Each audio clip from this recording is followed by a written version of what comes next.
Hello student. आज के इस लेक्चर में हम लोग कुछ एनर्जी कंजर्वेशन के कुछ इम्पोर्टेंट क्वेश्चन को सॉल्व करेंगे। तो चलिए आइए समझते हैं क्वेश्चन हमारे पास क्या है।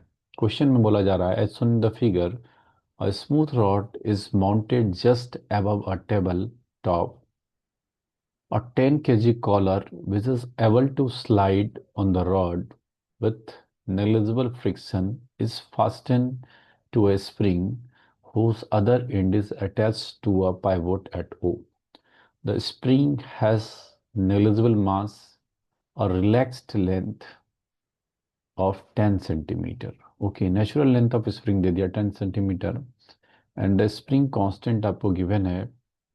और कॉलर बोल रहा है कि release from rest at point A, तो वेलोसिटी निकालना है पॉइंट बी और पॉइंट सी पे। पॉइंट सी के लिए रिपीट करना है।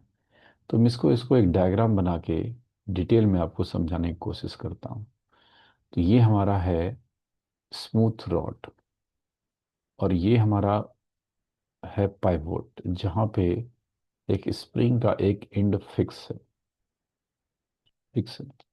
और ये पॉइंट बी, जब स्प्रिंग बी पे आएगा तो बिल्कुल स्प्रिंग हो जाएगा हमारा वर्टिकल, वर्टिकल स्प्रिंग बन जाएगा। और ये पॉइंट ए, जहां से स्प्रिंग को आपने रिलीज कर दिया है, ये हमारा पॉइंट ए। तो ये पॉइंट ए है आपका और ये पॉइंट बी है। तो पॉइंट बी पे पूछ रहा है कि क्या इसका वेलोसिटी होगा भी, ये बताना है जब ये पॉइंट बी से पासेस करेगा। डायरेक्शन तो हम दिखा दिए, मैग्नीट्यूड दिखाना है आपको। और आपको कुछ कुछ इन्फॉर्मेशन दिया हुआ है कि ये ओ है, तो ओ बी का जो वैल्यू गिवन है, ओ बी इज 30 सेंटीमीटर। और ए टू बी गिवन है हमें 40 centimeter. A to B A to B जो आपको गिवन है क्वेश्चन में, A B is 40 centimeter. It means अगर आप पाइथागोरस यूज कर लेंगे तो आपके पास जो ओ सी आ जाएगा, ओ सी इज रूट ओवर ऑफ 30 का स्क्वायर प्लस 40 का स्क्वायर करेंगे तो 50 सेंटीमीटर आ जाएगा। तो इस यहाँ पे इलोंगेशन होगा x1। इलोंगेशन कितना होगा? टोटल लेंथ है 50, उसमें से रिलैक्स्ड रिलैक्स्ड लेंथ, मतलब नेचुरल लेंथ जो है, रिलैक्स स्टेट में जो लेंथ है 10 अगर माइनस कर देंगे, मतलब 40 सेंटीमीटर इलोंगेशन है जब हमारा कॉलर पॉइंट ए पे है। और जब बी पे आएगा तो एक्स टू अगर निकालना चाहेंगे आप, तो ओ बी का लेंथ है 30, तो 30 - 10 that is 20 centimeter. Elongation B पे आएगा, वहां भी इलोंगेशन है। बी पे नेचुरल लेंथ बिल्कुल भी नहीं है, बी पे भी इलोंगेशन है, आपका ए पे भी इलोंगेशन है। तो यहां से आपने इनिशियल वेलोसिटी जो दिया है जीरो, रिलीज फ्रॉम रेस्ट दिया है। तो मैं एनर्जी कंजर्वेशन अगर यूज कर लूँ ए टू बी में एनर्जी कंजर्वेशन यूज कर रहा हूं मैं, तो initial energy equal to final energy.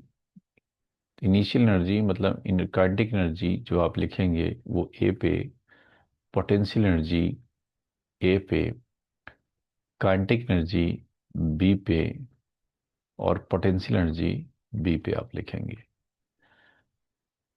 तो इसको स्प्रिंग को मैंने क्या किया है, रिलीज किया है इसे। तो काइनेटिक ए पे तो है ही नहीं, पोटेंशियल है हाफ के x1 square, x one is elongation. और ये कॉलर का मास 10 kg है। अब रेफरेंस लाइन का चॉइस, अगर मैं इसी लाइन को रेफरेंस लाइन मान लूं तो ग्रेविटेशनल पोटेंशियल एनर्जी तो कुछ नहीं होगा, क्योंकि इसी लाइन पे इनिशियल फाइनल मूव कर रहा है। तो जी ग्रेविटेशनल पोटेंशियल एनर्जी मत लिखिए आप। और जब बी पे पहुंच जाएगा तो काइनेटिक एनर्जी तो होगा हाफ एम वी स्क्वायर, और पोटेंशियल एनर्जी वही इलास्टिक वाला ही होगा, हाफ के x2 स्क्वायर। अब वैल्यू पुट कर लिया जाए, हाफ के का वैल्यू आपको गिवन है 500, और x1 इलोंगेशन जो है x1 वो है 40 सेंटीमीटर, मतलब 0.4 का square equal to half mass collar का गिवन है 10 into V square plus half के 500 इंटू 0.2 का स्क्वायर। इसको सॉल्व करोगे तो v का वैल्यू सॉल्व करने पे कुछ आएगा। जब आप सॉल्व करेंगे तो इसका वैल्यू आ जाता है 2.45 मीटर पर सेकेंड।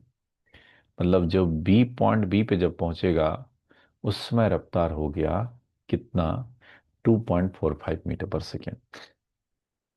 अब पॉइंट बी पे भी काइनेटिक एनर्जी है, यहाँ पे हमारा कॉलर रेस्ट में नहीं आएगा, कॉलर फिर से थोड़ा सा आगे चलेगा। तो पूछा जा रहा है कि जब ये कॉलर पॉइंट सी पे पहुंच गया तो अब सी पे भी रिपीट कीजिए प्रीवियस पार्ट को रीड सी के लिए। तो सी पे जब पहुंच गया तो सी पे भी कुछ ना कुछ वेलोसिटी होगा, तो अब मुझे उसको निकालना है। तो जब सी पे पहुंच गया तो सी पे वेलोसिटी, यहाँ डायरेक्शन तो यही होगा, ये वही वी सी होगा हमारे पास।